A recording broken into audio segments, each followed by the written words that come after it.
নমস্কার প্রিয় দর্শক বন্ধুরা, রিম্পাস কিচেনের গার্ডেনে একটা নতুন রেসিপিতে তোমাদের সবাইকে স্বাগত। আজকে দেখো এই বাপের বাড়ির ঘাটে বসে কিন্তু মাছ ধরছি। আর আজকে বাবা বাজার থেকে অনেক বড় বড় মাগুর মাছ কিনে এনেছে, তো আজকে সেই মাছেরই রেসিপি হবে। তো পুকুরে তো মাছ একটাও ধরতে পারিনি, এই বর্ষাতে মাছ ছিপে ধরছে না। তো চলো তোমাদেরকে দেখাতে থাকি। আর আমি বাগান থেকে কিছু লঙ্কা মাছগুলো নিয়ে যেতে বললো, তো তোমরা ভিডিওটা প্রথম থেকে একদম শেষ পর্যন্ত দেখতে থাকো।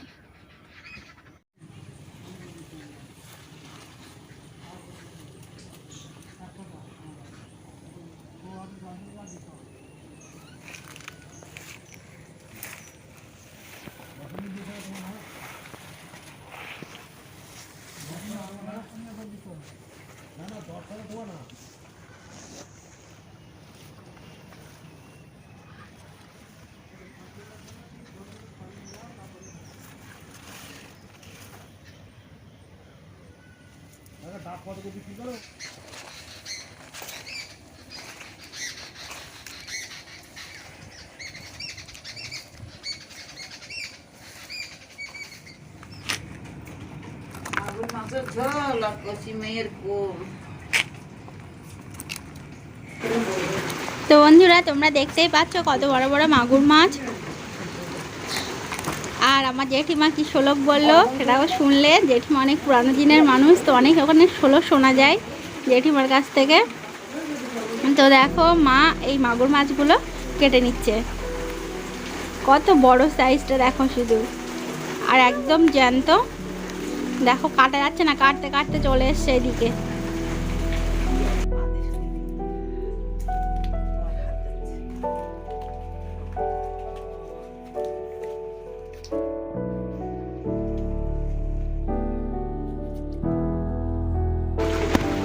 তো দেখো মাগুর মাছগুলো সব ডিম হয়েছে পেটে, একদম পেটে ডিম ভর্তি। দেখো মা এগুলো সব পিস পিস করে নিচ্ছে।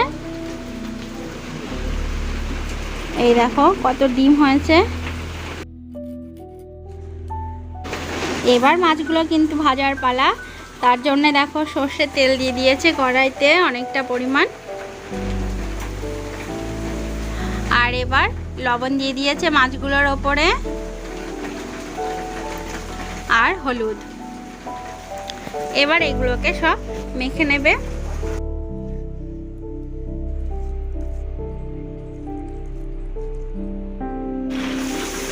তো দেখো মাছগুলো তেলের মধ্যে দিয়েই কিন্তু নাড়া হচ্ছে, কারণ মাগুর মাছ কিন্তু তেলে দিয়েই নাড়তে হয়। আমরা অন্য মাছ কি করি, এক পিঠ অল্প ভেজে নিয়ে তারপরে কিন্তু ওল্টাই, কিন্তু না, মাগুর মাছের ক্ষেত্রে কিন্তু তা করা যাবে না। আর এবার দেখো বড় বড় সাইজে করে আলু কেটে নিয়েছে মা, আর তার মধ্যে লবণ আর হলুদ দিয়ে আলুটাকে ভালোভাবে ভেজে নিচ্ছে। এবার কড়াইতে আরও কিছুটা তেল দিয়ে তার মধ্যে 5 ফোড়ন দিয়ে দিয়েছে দেখো। আর এর মধ্যে দিয়ে দিচ্ছে পেঁয়াজ কুচি আর লঙ্কা কুচি।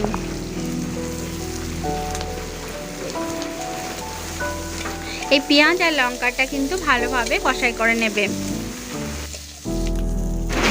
দেখো পেঁয়াজ লঙ্কাটা ভাজা হয়ে গেছে। এবার এর মধ্যে রসুন বাটা দিয়ে দিল আর আদা বাটা। এবার আরও কিছুক্ষণ মশলাটা কষাই করে নেবে।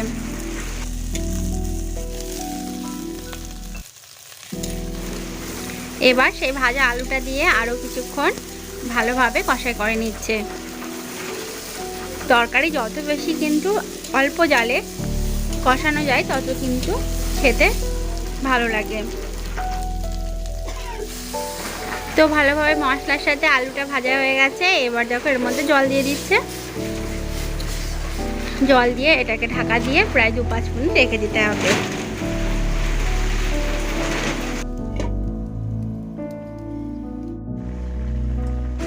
দেখো তরকারিটা ফুটে উঠলেই কিন্তু মাছগুলো দিয়ে দিচ্ছে, কারণ মাগুর মাছ আগে আগে না দিলে কিন্তু সিদ্ধ হবে না, তাই আগে আগে দেওয়া হলো।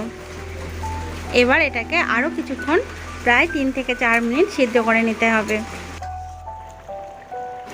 দেখো তরকারিটা হয়ে এসেছে, আর এর মধ্যে জিরে আর ধনে একসাথে বেটে দিল।